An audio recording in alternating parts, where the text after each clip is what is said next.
صباح الخير عليكم يا حلوين، عاملين ايه؟ يا رب تكونوا كويسين وبخير. النهارده بقى الروتين كده رايق وكيوت وجميل زيكم كده وزي لكم ان شاء الله. كله بهجة وراحة نفسية ان شاء الله هتعجبكم. في كمان في الفيديو ده في شوية مشتروات كده من النزهة. امارات امارات بجد، لازم تتفرجوا على الفيديو للاخر. المشتروات بقى مشتروات صيف امارات هتعجبكم ان شاء الله. مشتروات بقى للمصايف للصيف، للحاجات اللي شبه كده. يلا بينا نبدأ روتيننا. عايزين بس نبقى متفقين ان الملايات السادة اللي فيها جزء ستان وجزء قطن كده، عارفينها طبعا، مشهورة في اماكن كتير. كنت جايبة من كاربت لاند، كنت جايبة من كذا مكان، محلات المفروشات، الحاجات دي. فكنت جايبة منها الملايات دي يعني متعارف عليها ان هي ملايات فنادق. قد ايه بسيطة وسهلة ومريحة للعين، غير الحاجات المنقوشة. لو عرايس طبعا هيدفوا منها، ودي نصيحتي ليكم النهاردة. وكمان الكوفرتة لما تكون سادة، طبعا المنقوش ليه طلته وليه بهجته، بس السادة ممكن نعمله مع كذا ملاية لون تاني يعني. ده برضو بيبقى ميزة وبيحسسك براحة كده في المكان، وبيدي وسع جامد للغرفة اللي عندك.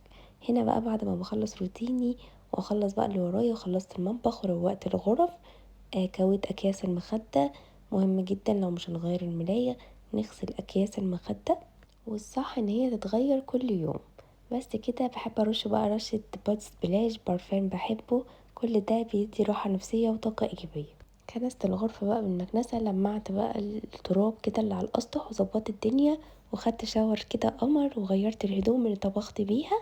هشرب بقى شاي كرك، ده من اجمل شاي الكرك برضو هنعمله مع بعض بطريقة سهلة جدا على النار وكده.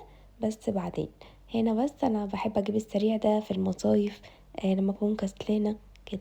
بس هنعمل خلطة حلوة قوي قريب ونعبيها كده ببرطمان، هتنفعنا جدا ونشرب منها. اللي بيحب الشاي الكرك ده يعني ناس، يعني مش قادرة اقول لكم، هي مزاجها عالي قوي قوي.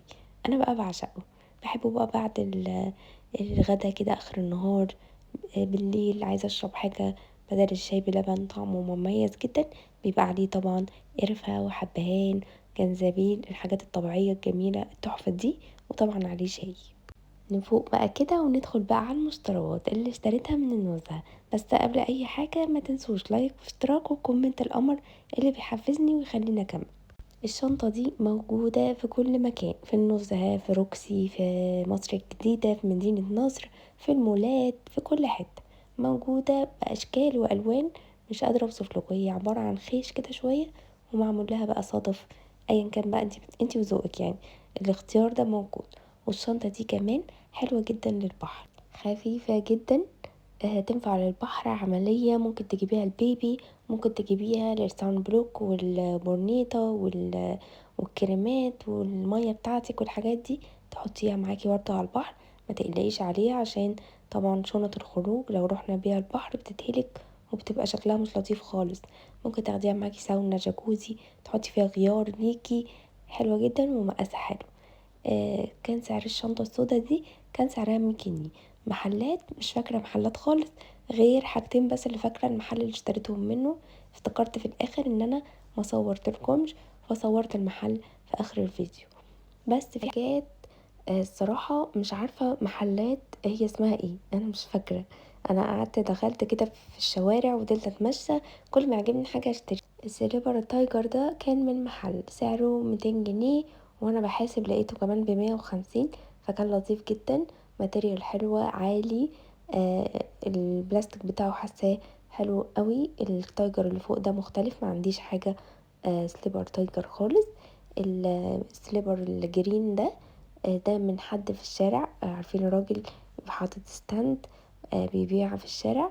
مش قادره اوصف لكم ماتيريال عامله ازاي. السليبر الاخضر ده ومنه فيه كده مش بيتقطع الوش، ما ينفعش طول العمر ينفصل عن الكعب.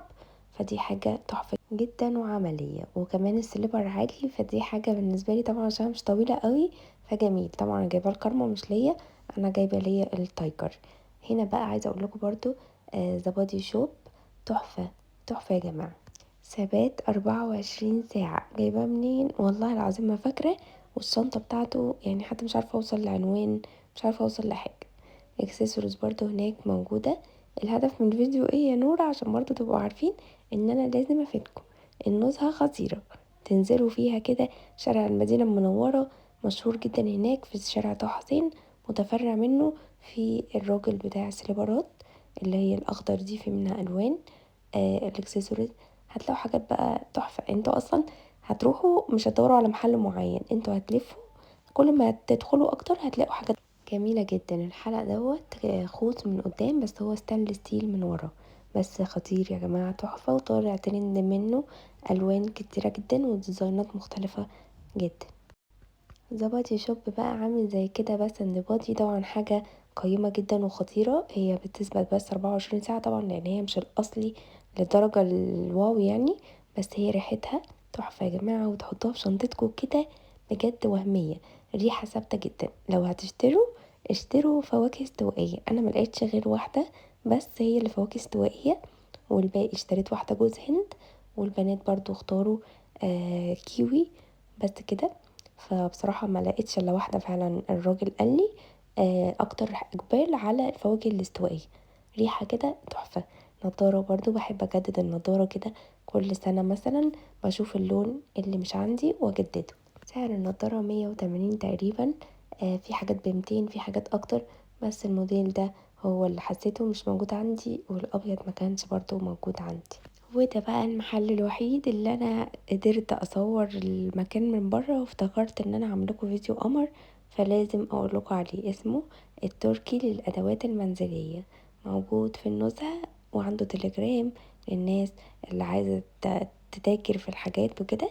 الفواحه دي بجد عملاقه عملاقه بجد يا جماعه، بقالي اسبوعين 3 بستعملها، تحفه تحفه.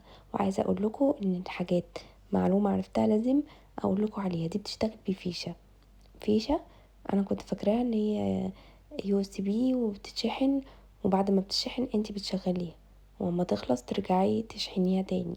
لا، الحاجات اللي زي كده ما بتبقاش عمليه، يعني فيما بعد بتبوظ بسرعه. لكن بقى الفواحه دي بتحطيها في الكهرباء كأنك مشغله مروحه مثلا، بتحطي الفواحه وتفضل شغال. خلاص خلصتي فوحتي البيت كله، تبتدي تشيلي الفيشه. فدي عملية اكتر. الشكل بقى القمر ده كان فيه برضو شكل الغزالة مشهور جدا، لو شفتوها تعرفون ان كان منتشر الفترة اللي فاتت. بس انا عجبني الشكل ده. دي سعرها 185 جنيه، بجد كيوت وقمر. بنحط بقى شوية مية كده وعليهم رشة بقى بادي سبلاش، رشة برفان اللي انتي بتحبيه. والصح طبعا ان احنا بنحط زيت عطري في الفلتر بتاعها. ده مكان الوصلة اللي بتحطيها وبتركبي بقى ايه في الفيشة. اي فيشة عندك جاي معاها فلتر عامل زي السيجارة كده، ده فلتر. ولما بيخلص بنجيب قطعة الغيار اللي ناقصة دي او باظت عندنا، بنجيبها بنلاقيها بسهولة.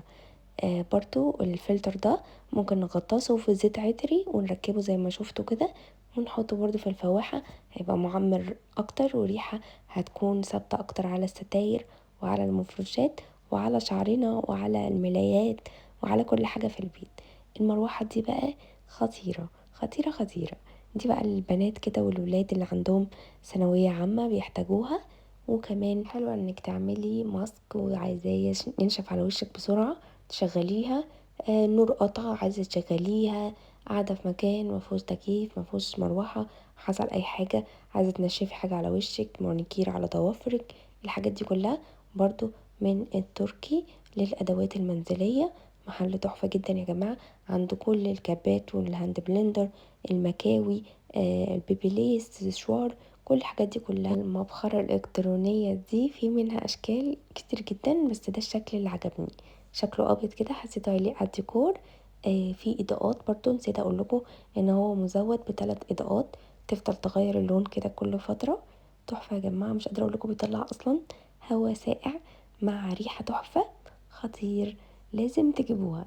اديني قلت لكم المحل بتاعها ايه، عشان دي اكيد اهم مشتريات النهارده. ويا رب يكون الفيديو عجبكم واكون افدتكم على قد ما اقدر. النزهه فيها حاجات وهميه، هتستفادوا كتير، وكل ما تتخيلوه موجود هناك. ونسيت اقول لكم ان المروحه في منها تشكيلات والوانات وانواع، كميه رهيبه. سعر المروحه اللي انا جبتها 210. ويا رب يكون الفيديو عجبكم، وانتظروني في فيديو جديد.